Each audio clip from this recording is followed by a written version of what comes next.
Halo pemirsa TVRI Bengkulu, apa kabar? Semoga selalu dalam keadaan sehat dan juga tetap semangat menjalankan aktivitas seperti pada biasanya. Senang sekali pemirsa, saya Helda Amelia kembali menjumpai Anda dan akan menemani Anda dalam 1 jam ke depan di Dokter Kito bersama Kito Sehat. Dan tentunya di Dokter Kito kita akan terus membahas seputar dunia kesehatan pemirsa. Untuk pemirsa yang ingin berkonsultasi secara langsung, bisa kontak WhatsApp di 0811 101 3210 atau juga pemirsa bisa komen di postingan Instagram TVRI Bengkulu dan insya Allah akan kita jawab bersama dengan narasumber yang telah hadir pada hari ini. Nah pemirsa, tema kita di Dokter Kito hari ini akan membahas terkait dengan kandidiasis vaginalis. Nah mungkin pemirsa juga masih sangat awam dengan tema kita hari ini dan akan kita bahas tuntas bersama dengan narasumber yang telah hadir di tengah-tengah kita. Ada Dr. Putri Santri dan juga Dr. Bella. Kita sapa terlebih dahulu. Halo Dr. Putri. Hai, halo. Bagaimana keadaannya dokter? Kabarnya baik, alhamdulillah hari ini. Oke, tetap semangat memberikan edukasi kepada pemirsa di rumah ya hari ini ya. Pasti dong. Oke, selanjutnya juga ada Dokter Bella. Halo Dokter Bella, sudah lama tidak berjumpa, baru pulang umroh nih ya. Kita doakan semoga ibadahnya bermanfaat untuk diri sendiri dan juga ketularan ya Dokter Pusan ya. Amin. Amin, amin.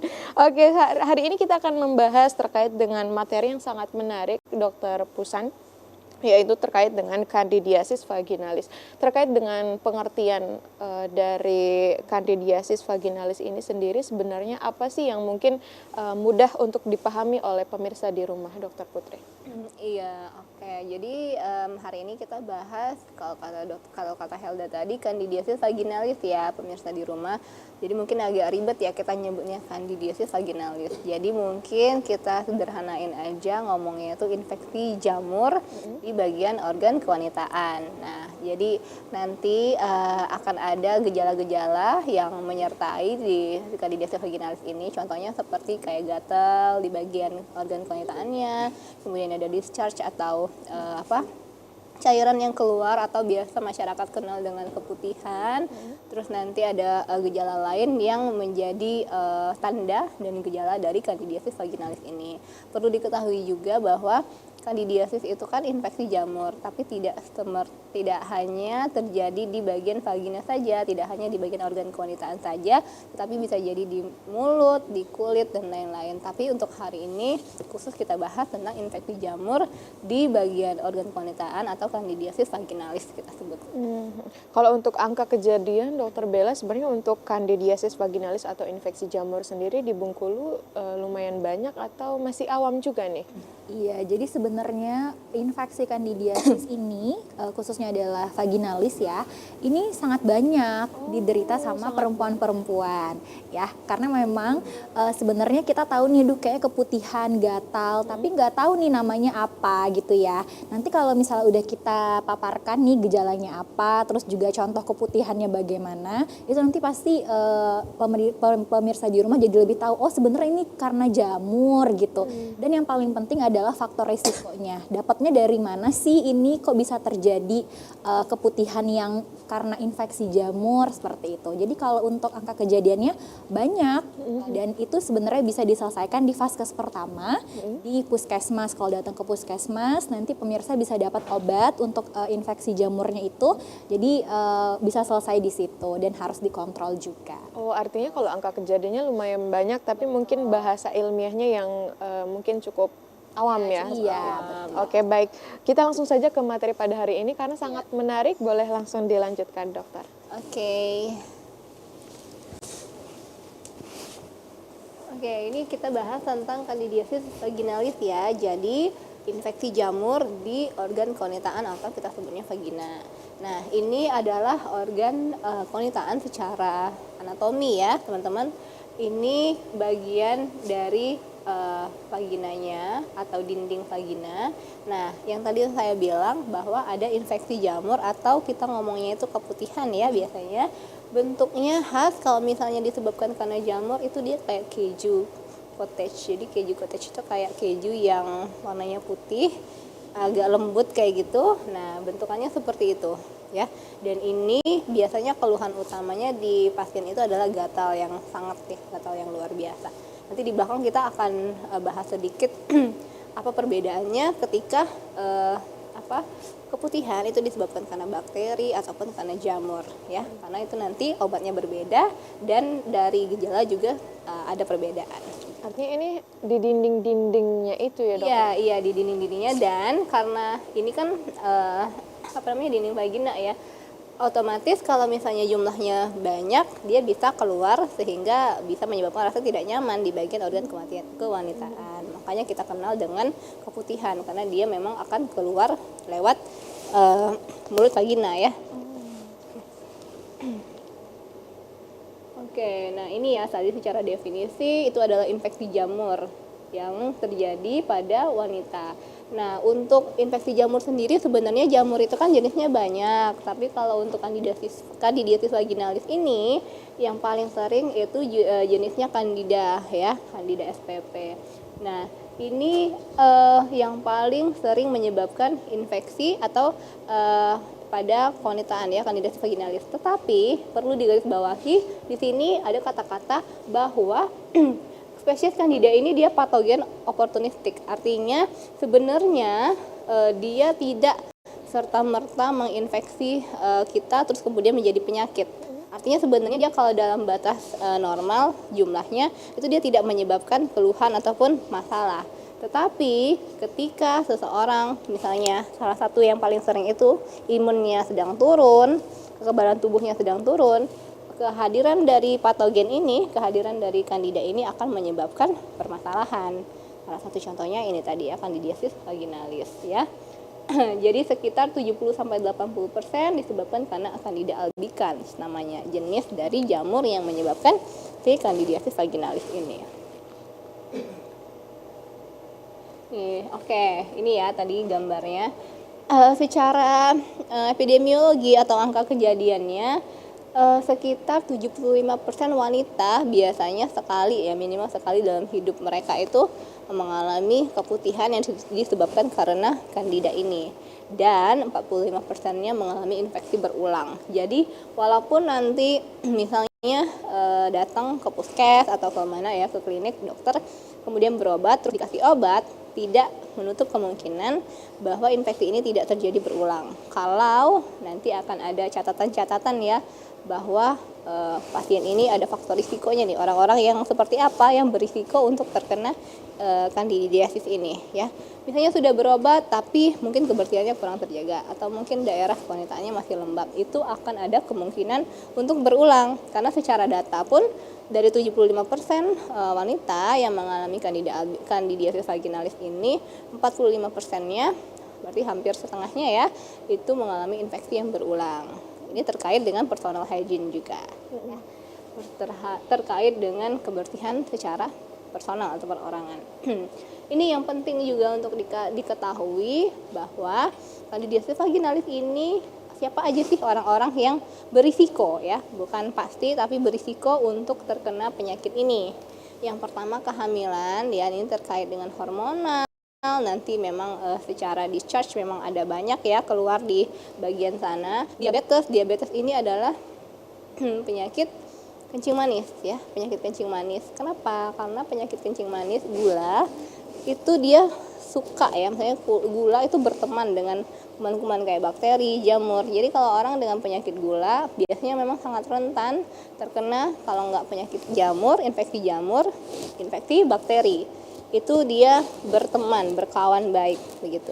Dan juga terkait dengan sistem kekebalan tubuh tadi ya. Orang dengan diabetes, dengan konsumsi obat rutin, otomatis secara imun atau sistem kekebalan tubuhnya sudah berkurang. Jadi infeksi apapun itu akan mudah untuk terkena pada orang-orang dengan diabetes. Makanya kadang kalau ada pasien datang dengan infeksi berulang, tadi kita juga cek gula darahnya. Ada kemungkinan gula darahnya juga tinggi gitu. Kalau gula darahnya tinggi, infeksi jamurnya juga ada, baik itu nanti di vagina ataupun di organ yang lain, biasanya kita akan lakukan terapi juga di bagian untuk menekan gula darahnya. Karena itu tadi ya, karena mereka berteman, jadi kita harus menurunkan jumlah gula darahnya, harus kita turunkan supaya jamurnya nggak terus-terusan menginfeksi si orang tersebut atau si pasien tersebut ya. Nah, ini yang sangat menarik ya, penggunaan antibiotik. Jadi sekarang itu penggunaan antibiotik, walaupun kita sering bilang antibiotik itu cuma untuk penyakit yang disebabkan karena bakteri dan harus diresepkan sama dokter, ada banyak sekali orang atau pihak tertentu yang menjual antibiotik secara bebas dan pihak tertentu juga yang mengkonsumsi antibiotik itu secara bebas. Jadi demam sedikit langsung minum antibiotik, demam sedikit langsung cari obat, beli antibiotik kayak gitu. Walaupun sudah ditekankan, terkadang kan kita perlu kita perlu sering ya untuk memberitahukan masyarakat bahwa antibiotik itu hanya digunakan untuk penyakit-penyakit yang disebabkan karena bakteri. Kenapa? Karena kalau penggunaan antibiotik yang tidak benar, yang secara salah, secara penggunaan juga tidak benar, tidak bijak, ini dia bisa menurunkan sistem kekebalan tubuh kita juga, sehingga mudah untuk terkena infeksi. Dan penggunaan antibiotik ini kan tadi secara prinsip antibiotik ini kan untuk membunuh bakteri ya, untuk membuat bakteri itu mati.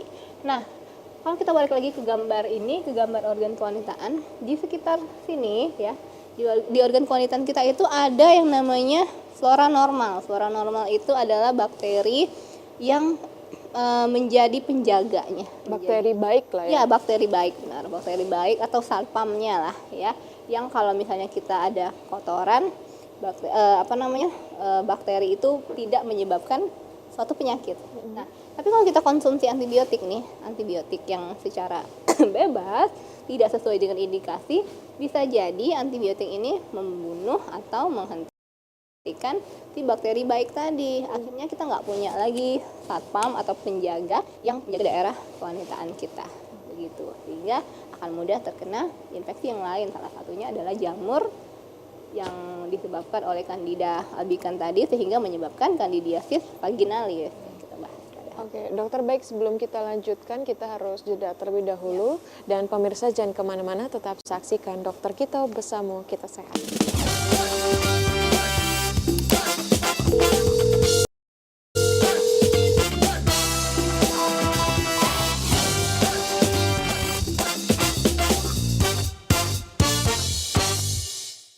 Baik pemirsa, terima kasih Anda kembali menyaksikan Dokter Kito, dan saya kembali ingatkan kepada pemirsa yang ingin berkonsultasi secara langsung bisa kontak WhatsApp di 0811 101 3210.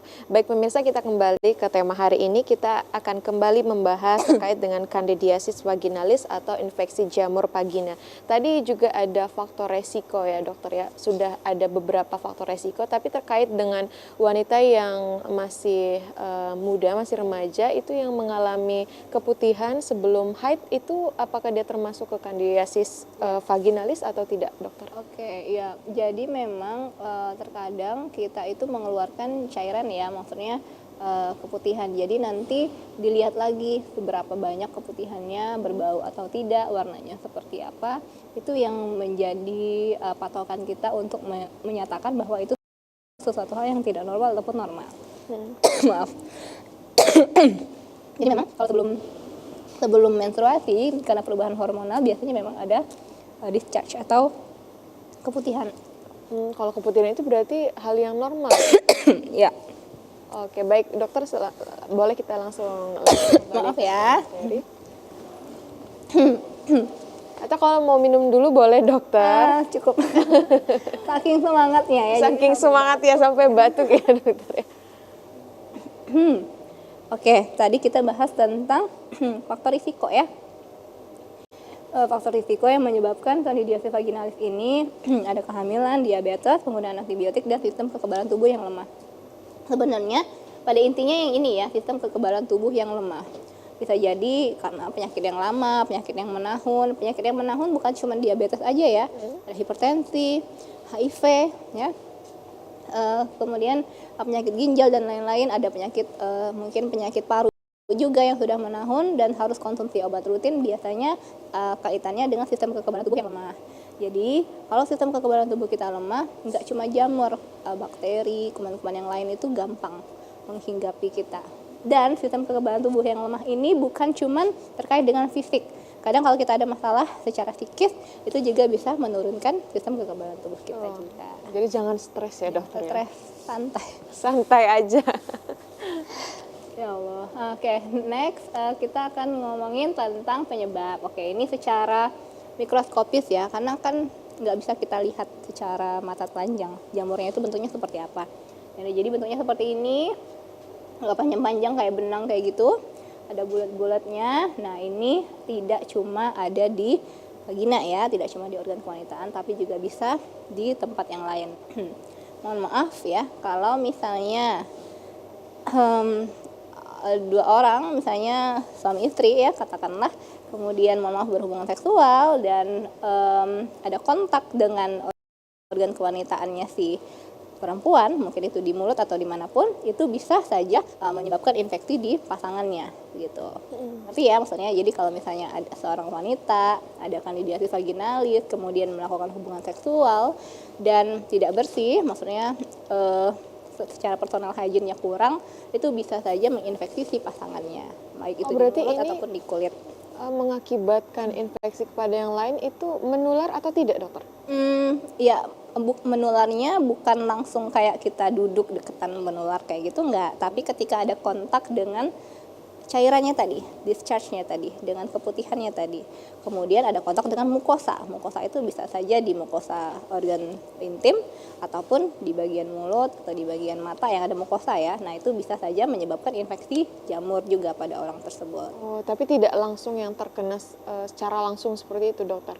Iya, tidak, kalau nanti balik lagi ya ke jumlahnya, seberapa banyak, seberapa sering, dan balik lagi ke sistem kekebalan tubuh seseorang. Gitu. Sama kayak kita misalnya saya ya lagi batuk terus kemudian mungkin ngobrol ya dengan orang dengan jarak yang super dekat, orang tersebut ada kemungkinan untuk terkena infeksi yang sama, batuk yang sama ya, yang disebabkan karena suatu bakteri misalnya. Tetapi ketika sistem kekebalan tubuh seseorang itu bagus, kemudian memang tidak terlalu sering terpaparnya, tidak terlalu banyak, ya ada kemungkinan enggak terinfeksi juga. Iya, berarti kembali ke kekebalan tubuh masing-masing ya, dok? Betul, kembali ke sistem kekebalan tubuh masing-masing.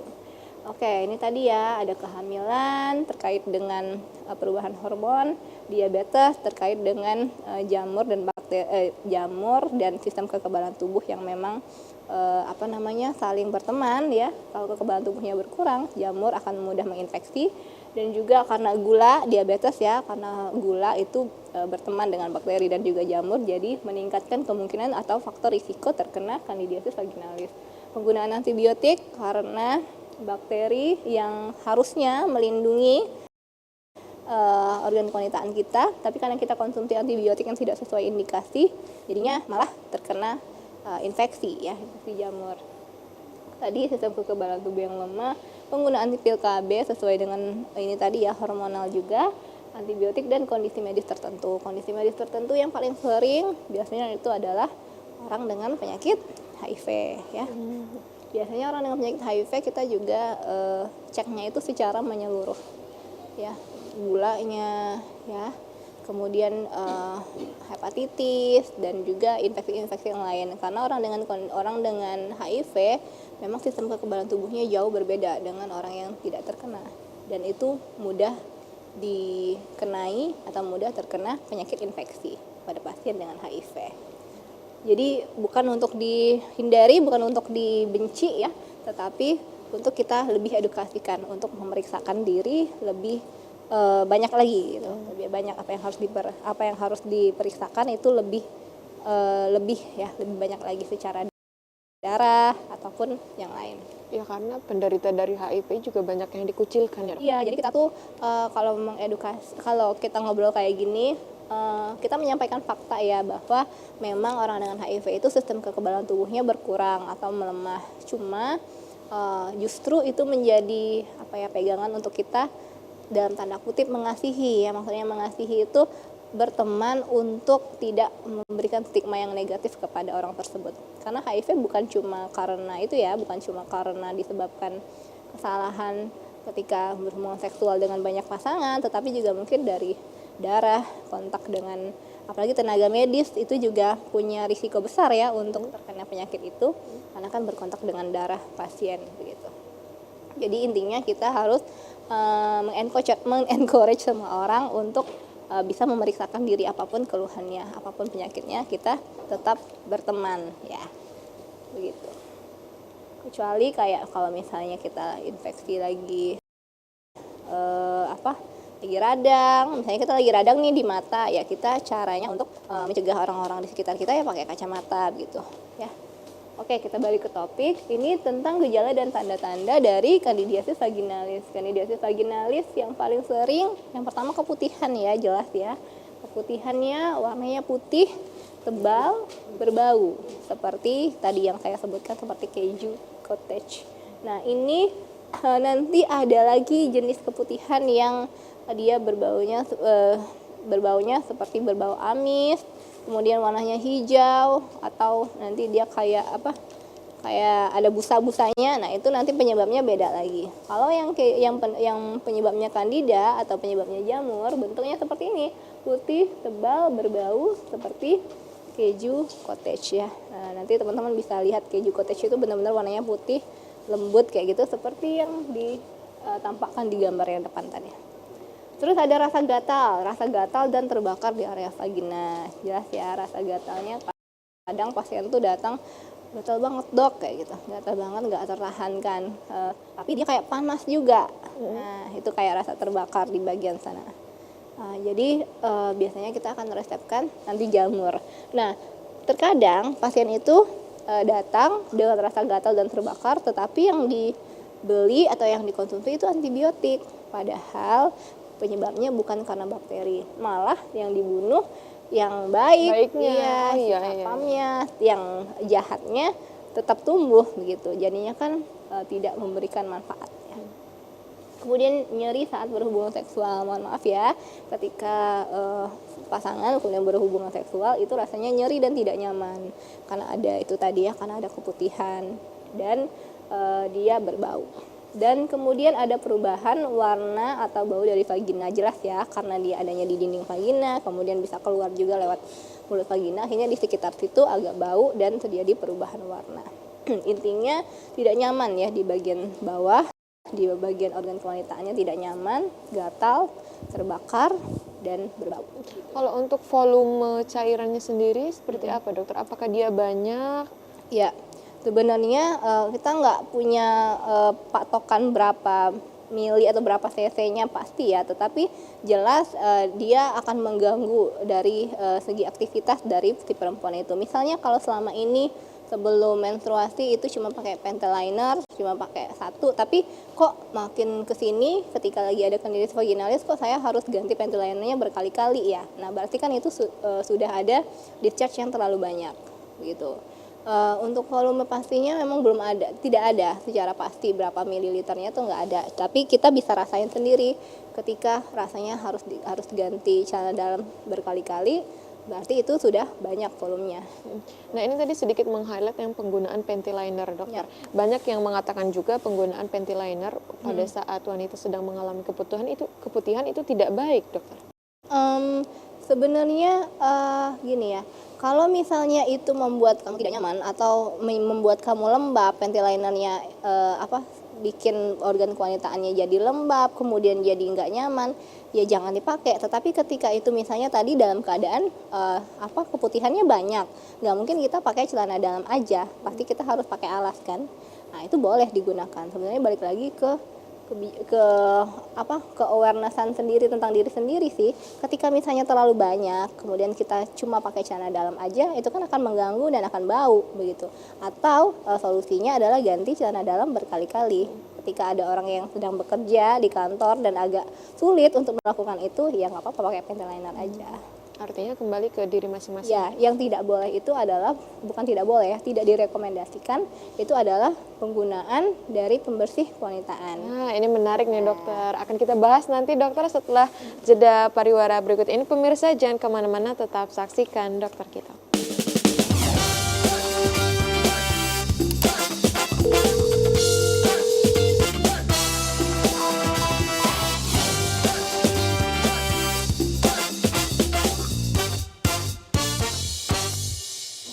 Baik pemirsa, terima kasih Anda kembali menyaksikan Kan dokter kita hari ini masih dengan tema kita yang sangat menarik membahas terkait dengan kandidiasis vaginalis, yaitu infeksi jamur vagina bersama dengan dokter Bella dan juga dokter Putri. Kita kembali ke dokter Putri terlebih dahulu karena tadi sempat mengatakan bahwasanya penggunaan sabun pencuci di area vagina itu tidak dianjurkan, dokter. Betul, dokter? Ya, sebenarnya kan kita punya di organ wanita itu ada pH-nya ya. pH-nya itu pH asam 3,8 sampai dengan 4,5. Balik lagi ke jenis sabun pencucinya. Kalau jenis sabun pencucinya pH-nya sesuai dengan pH organ kewanitaan sebenarnya nggak apa-apa. Tapi memang tidak dianjurkan untuk berkali-kali dipakai.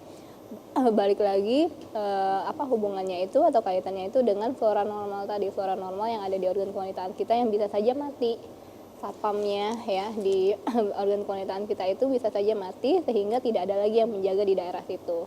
Karena kalau pH-nya terlalu basah artinya kan dia akan membunuh ya bakteri-bakteri di sana. Sehingga kalau bakteri-bakterinya hilang atau terbunuh yang terjadi malah ini tadi si jamur ini bisa apa menginfeksi di situ ya. Kalau mau pakai sabun kewanitaan, carilah yang pH-nya sesuai dengan pH di organ kewanitaan kita, 3,8 sampai dengan 4,5. Artinya itu walaupun ingin menggunakan sabun, kita harus tetap konsultasi ke dokter, dokter.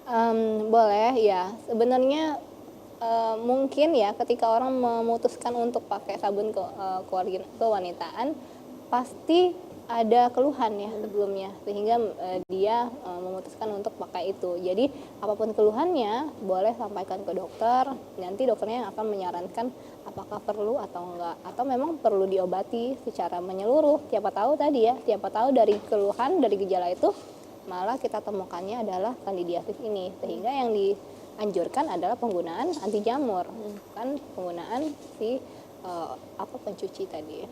Oke, baik dokter, kita langsung saja kembali ke materi pada hari ini, boleh dilanjutkan. Ya ini tadi ya intinya ini ada gambarnya bahwa kasus dari kandidiasis vaginalis ini lumayan sering terjadi, sekitar 75%. Yang harus dilakukan apa? Yang pertama, menjaga daerah kewanitaannya untuk tetap bersih, tetap kering ya, jangan lembab. Sehingga kita dianjurkan untuk mengganti bagian celana dalam berapa kali sehari. Apalagi kalau kita lagi menstruasi, itu kan pasti ada banyak cairan, ada darah ya, mohon maaf, dan itu dianjurkan untuk mengganti celana dalam secara berkala. Yang kedua, tentu saja yaitu menjaga sistem kekebalan tubuh kita untuk tetap selalu prima. Salah satunya dengan makanan-makanan yang bergizi ya, dengan berolahraga yang teratur, dengan istirahat cukup gitu. Dan yang ketiga adalah tadi ya, kalau misalnya kita sudah tahu nih di bagian organ kewanitaan kita itu ada bakteri baik yang menjaga di sekitar sana, kita harusnya sadar bahwa kita tidak boleh mengkonsumsi antibiotik yang tidak sesuai dengan indikasi, karena itu bisa saja mencelakai diri kita sendiri ya, begitu. Jadi tadi sudah tahu ya faktor risikonya adalah sistem kekebalan tubuh yang berkurang, kemudian ada penyakit yang menahun ya. Jadi dua hal itu kita bisa antisipasi. Dan kalau memang nanti terjadi atau ada gejala yang dirasakan sama orang masyarakat di rumah, bisa langsung ke fasilitas kesehatan terdekat. Begitu. Mungkin selanjutnya nanti akan dilanjutkan ke dokter Bella ya. Baik, selanjutnya kita akan lanjutkan ke dokter Bella. Sudah siap dokter Bella? Oke, siap. Kita lanjut ya. Oke.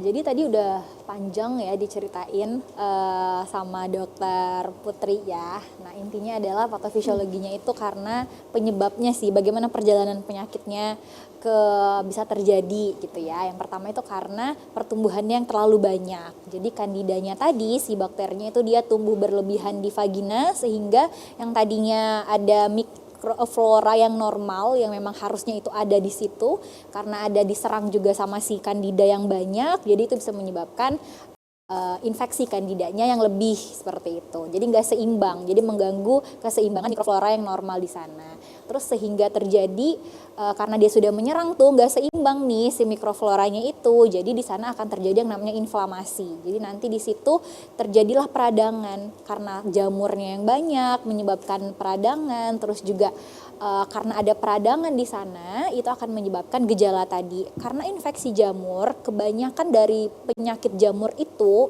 manifestasi yang akan tampil atau gejala yang akan paling sering itu adalah gatal. Ya, jamur itu paling suka bikin gejala gatal. Jadi kayak misalnya ada gatal terus perubahan warna gitu ya.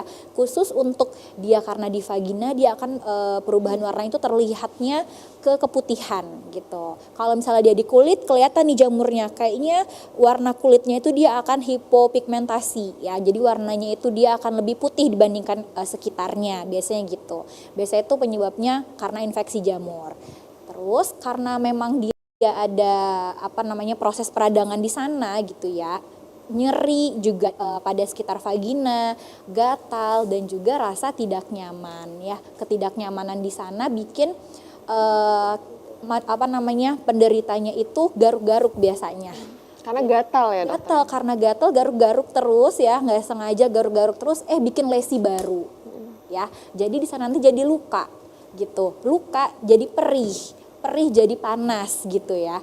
Dia akan itu semuanya kenapa? Itu karena ada manifestasi yang ditampilkan tadi seperti itu. Jadi bikin makin gak nyaman nih gitu. Ditambah lagi keputihannya itu kadang-kadang dia tadi ya yang kayak volume itu. Jadi volume itu tergantung ya. Ada juga yang bilangnya cuma sedikit aja. Ada yang gak kelihatan ya. Jadi pada saat keputihannya itu cuman di dinding vaginanya aja, nggak sampai keluar. Tidak keluar. Betul. Ada jadi ya dokter kasus seperti ya, itu? jadi kayak ngerasa kok ini gatel ya di dalam seperti itu ya, tapi kok nggak ada keputihan gitu. Waktu dilakukan pemeriksaan baru ada, itu juga ada. Atau memang kalau memang sudah keputihannya yang volumenya banyak tadi, dia bakal keluar. Jadi kayak kita tahu pas waktu periksa di celana dalam gitu ya, kok ini ada kayak putih-putih kayak keju gitu ya. Nah gitu.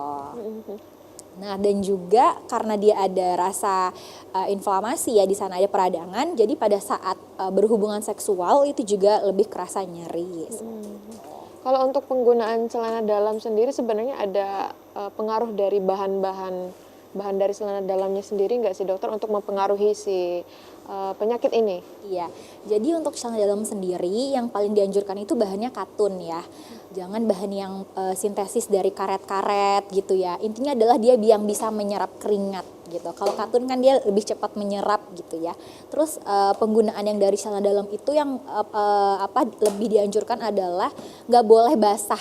Jamur itu dia suka tempat basah, tempat lembab gitu. Jadi kita harus benar-benar menghindari jangan sampai celana dalam kita itu basah seperti itu. Kalau untuk bahannya yang dianjurkan itu bahan yang katun yang lebih menyerap keringat. Karena kalau misalnya dia kayak bahan, ada yang kayak tipis-tipis gitu ya, terus dia kayak bahan agak karet-karet misalnya gitu, itu kan lebih nggak menyerap.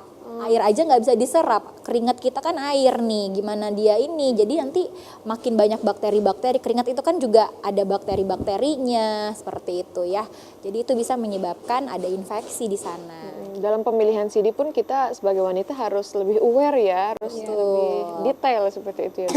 Oke, boleh. Oke, kita lanjut ya. Ini tadi untuk perjalanan penyakitnya kenapa bisa. Nah, biasanya pasien-pasien itu akan datang ke dokter dan dokter akan tahu nih dia penyakitnya kandidiasis vaginalis itu dengan yang pertama ditanya dulu, yaitu anamnesisnya. Jadi dokternya itu biasanya akan nanya, kenapa nih datang ke sini? Biasanya gejala yang paling banyak itu adalah gatal ya, gatal pada bagian vagina, nggak tertahankan gatalnya gitu. Itu yang pertama. Terus kalau durasi gejalanya sudah dari kapan biasanya ya? Kadang-kadang dia suka mengatasinya sendiri tadi pakai pembersih gitu ya. Padahal sebenarnya pembersihnya sendiri belum tentu itu sesuai gitu sama penyakitnya misalnya.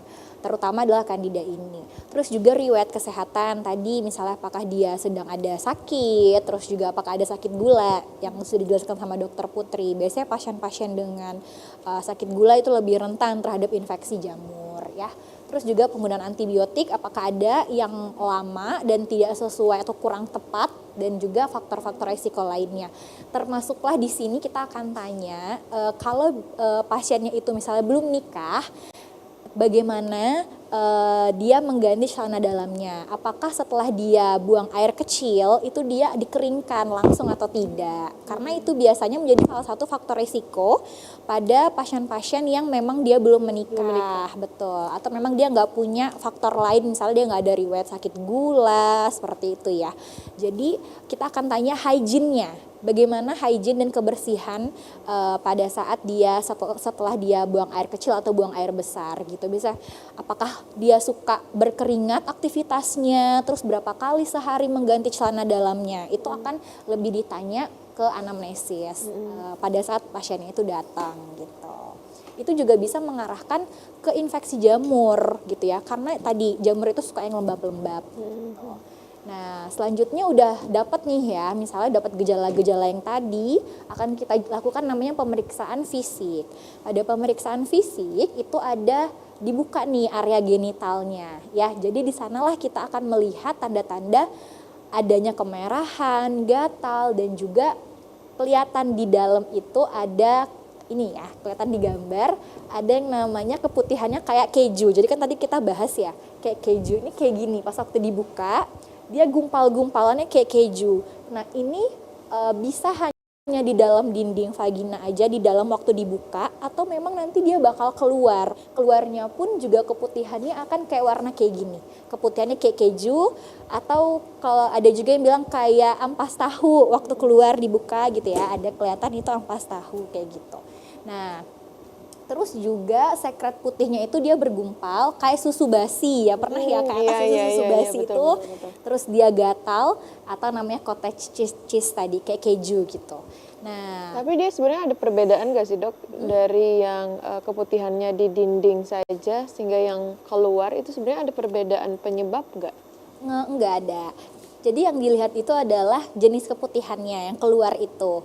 Kalau misalnya dia memang warnanya bergumpal kayak susu basi ini, terus gatal, ditambah juga kayak banyak, itu dia akan keluar tuh biasanya. Tapi kalau misalnya hanya belum terlalu banyak, masih di dalam aja, yang harus kita buka dan kita lihat pas kita buka, wah ternyata ini kandida nih penyebabnya kayak gitu ya. Tapi manifestasi yang ditampilkan itu sama, gatal biasanya, sangat gatal. Terus dia kayak ngerasa nggak ada waktunya nih, gatal terus menerus. Oke, baik dokter, sebelum kita lanjutkan ke pemeriksaan penunjang, kita harus jeda terlebih dahulu. Pemirsa jangan kemana-mana, tetap saksikan dokter kita.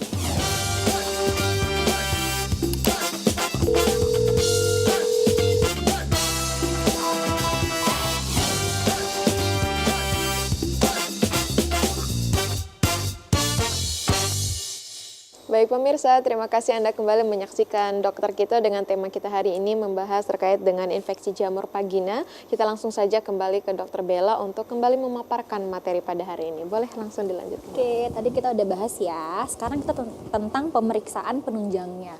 Nah, untuk pemeriksaan penunjang sendiri, jadi waktu udah dibuka si vaginanya tadi ya, pada saat pemeriksaan fisik nanti sekalian akan diambil swab vaginanya. Jadi diambil tuh cairan yang ada keputihannya itu diambil, terus nanti bakal dilakukan pemeriksaan dari cairan itu di bawah mikroskop untuk tahu nih beneran nggak ini yang penyebabnya adalah si kandida itu sendiri atau si jamur gitu. Nah biasanya nanti juga ada pemeriksaannya itu pakai cairan KOH ya, jadi cairan khusus untuk pemeriksaan jamur itu sendiri. Terus juga ada untuk pemeriksaan gold standar itu nanti si jamurnya itu akan dilakukan kultur gitu. Jadi nanti dia akan dibuat medianya sendiri gitu. Nanti itu untuk pemeriksaan lanjutan ya.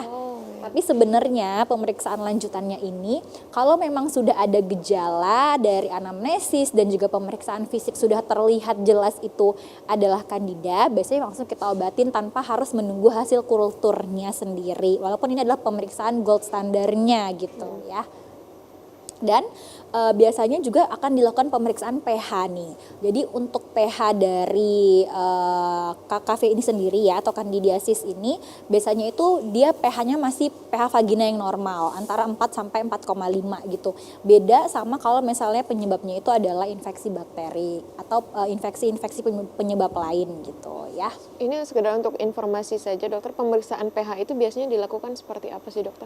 Nanti ada kayak dari cairannya tadi dibuka ya, cairan vagina, terus nanti ada pakai sama kayak kertas lakmus gitu. Itu juga nanti kayak kita waktu SD ya, ada warna biru, warna merah, itu kan nanti kita akan ngelihat nih perubahannya dari biru ke merah, apakah dia asam, merah ke biru gitu. Sama pemeriksaan itu juga bisa dilakukan di puskesmas ya. Jadi kalau misalnya ada kalau ada gejala keputihan ya, karena tadi si kertas pemeriksaan pH itu bisa untuk menentukan juga apakah dia infeksi bakteri atau dia jamur, itu juga bisa dilakukan di puskesmas gitu.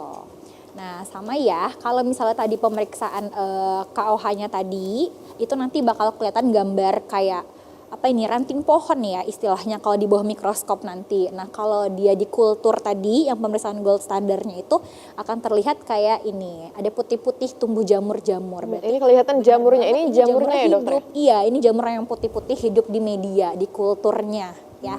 Berarti ini fix nih, berarti Candida albicans nih penyebabnya. Memang dia Candidiasis vaginalis gitu. Nah, yang paling penting itu adalah tata laksananya atau pengobatannya ya. Jadi untuk pemirsa, nggak semua obat itu nggak semua penyakit yang memang dia ada keluar sekret gitu ya, itu dikasih antibiotik ya. Jadi kalau misalnya memang dia penyebabnya jamur, malah obatnya itu adalah antifungal atau anti jamur. Untuk pemberian anti jamurnya sendiri pada Candidiasis vaginalis itu banyak sekali faktor kita ngasih obatnya yang apa gitu ya. Karena dia punya pemeriksaan ada obat yang dia itu digunakan salap, ada yang memang dia dibentuk seperti peluru gitu dimasukkan melalui vagina, ada juga diminum aja cukup gitu. Nah, kapan nih kita tahu kita pakai obat yang mana dan yang cocok gitu. Nah, itu yang harus dikonsultasikan sama dokter. Karena untuk ibu hamil, untuk wanita yang belum menikah, untuk pasien yang memang punya sakit lain gitu ya, ada penyebab lain, itu penggunaan anti jamurnya itu beda. Gitu. Tidak bisa disamakan ya dokter? Betul. Jadi yang menikah nih, yang sudah menikah, yang lagi hamil sama yang belum menikah, itu aja pengobatannya bisa beda. Gitu. Ada anjuran-anjuran tersendiri. Ada yang memang nggak boleh minum obat secara langsung oral, gitu ya. Pada orang-orang hamil biasanya dia pakai obat yang langsung dimasukkan dari vaginanya, gitu. Jadi memang untuk pasien-pasien yang sudah mengalami ada gejala nih, misalnya pemirsa di rumah, kok gatal ya kayak gini, kayak yang ada kita jelasin tadi ya, kayak tema kita hari ini, segera aja ke dokter. Nggak apa-apa ke puskesmas, karena sebenarnya obatnya itu pun harus sesuai dengan anjuran dokter. Banyak faktor-faktor yang harus kita lihat untuk pemberian obatnya gitu ya, dan jangan juga pakai antibiotik gitu, karena obatnya adalah anti jamur. Intinya memang harus konsultasi ya dokter ya, biar betul, untuk jelas. pengobatannya harus sesuai dengan anjuran dokter ya. Nah, ini juga penting, yaitu adalah pencegahannya. Yang pertama adalah tetap menjaga kebersihan ya. Cuci area dari genitalnya itu dengan air aja, nggak usah air hangat, air dingin, air yang biasa aja. Kalau kok untuk mencuci area genital ini banyak yang bilang cuci menggunakan daun sirih, rebusan daun sirih. Itu bagaimana dokter? Kalau untuk rebusan daun sirih sendiri kan itu lebih ke ada kebiasaan dan juga herbal dan ya biasanya. Kalau misalnya memang dari daun sirih itu sendiri, kalau belum ada penelitian yang harus memang itu sebagai pembersih wanitaan gitu ya. Jadi untuk pembersihnya sendiri itu memang benar-benar cukup pakai air aja, air bersih yang normal gitu. Tidak perlu pakai air hangat. Betul, karena terlalu bersih tadi itu malah bisa menyebabkan bakteri lain masuk, jamur masuk gitu ya. Dan pembersihnya juga jangan yang mengandung parfum atau bahan-bahan yang mengandung bahan-bahan iritan yang malah bikin makin infeksi, makin gatal gitu ya. Misalnya dia wanginya semerbak gitu ya, itu malah nggak boleh karena nggak boleh mengandung parfum gitu ya. Karena sekarang kan sudah ramai dokter untuk penggunaan parfum di area genital itu. Ya, biasanya itu karena bisa mengubah pH-nya tadi ya. Misalkan pH parfum sama pH kewangian kan beda. Takutnya itu emang ada bedanya di sana gitu. Terus jangan lupa kalau sudah dari buang air kecil gitu ya, atau misalnya memang basah nih, harus area genital itu harus kering ya, terutama pada saat setelah mandi dan juga berolahraga. Kalau bisa malah diganti yang baru gitu. Terus pilih pakaian yang tepat tadi ya, bahan yang katun yang lebih menyerap keringat. Terus juga hindari pakaian yang ketat dan juga bahan sintetis yang dapat meningkatkan kelembapan. Makanya habis olahraga itu harus diganti ya kan, basah gitu ya. Terus juga hindari produk-produk yang beresiko, misalnya semprotan kebersihan yang tadi yang udah kita jelasin, karena itu tadi karena dapat mengganggu keseimbangan flora normal di vagina kita. Dan sebenarnya dari flora normal itu sendiri vagina itu sudah bisa tadi membersihkan dirinya sendiri gitu, tanpa kita harus kasih pembersih gitu ya. Malah pembersih itulah yang membuat floranya jadi nggak seimbang, makin bikin infeksi seperti itu. Terus juga diet sehat, batasi konsumsi gula tadi ya, terutama pasien-pasien yang emang punya gula, karena gula itu bisa meningkatkan pertumbuhan jamur-jamur ya, bisa terutama kandida juga. Terus juga ini ya yang paling penting tuh konsumsi probiotik ya. Jadi kayak yogurt itu untuk mempertahankan keseimbangan flora normal vagina. Jadi kayak pernah kan kasih tahu minum konsumsi probiotik. Terus salah satunya itu juga ada yogurt gitu. Itu bagus ya untuk keseimbangan flora normal di vagina. Nah, selanjutnya perhatikan penggunaan antibiotik tadi yang udah kita bahas. Terus juga kontrol kesehatan. Jadi kita harus kontrol kesehatan itu misalnya pada penderita-penderita memang punya penyakit lama ya, itu tetap harus. Terus juga untuk cek gula darah, terutama pada pasien-pasien yang diabetes, dan lakukan pemeriksaan rutin karena sebenarnya si kandidiasis vaginalis itu tadi bisa berulang. Gitu, ya, jadi kalau misalnya memang ada keluhan, jangan sampai keluhannya parah, apalagi dia sudah pernah infeksi berulang, baru ke dokter gitu. Tapi kalau sudah merasa ini kayaknya pernah kayak dulu kayak gini deh gitu, kita akan segera ke dokter supaya penanganannya lebih cepat seperti itu. Nah, komplikasinya apa? Yang pertama infeksi berulang tadi ya. Jadi 45% tadi dari epidemiologinya itu memang bisa berulang dari penyakit ini. Terus juga bisa menyebabkan nyeri ya. Nyeri kronis itu maksudnya nyerinya itu yang berkelanjutan, yang lama gitu. Karena nggak ditangani dengan baik misalnya, terus masih ada inflamasi di dalam sehingga nanti pada saat berhubungan seksual biasanya akan menyebabkan nyeri gitu ya. Terus juga ada komplikasi dalam kehamilan. Jadi pada ibu-ibu hamil yang tadi memang ibu hamil pun juga sering nih mengalami kandidiasis vaginalis ya.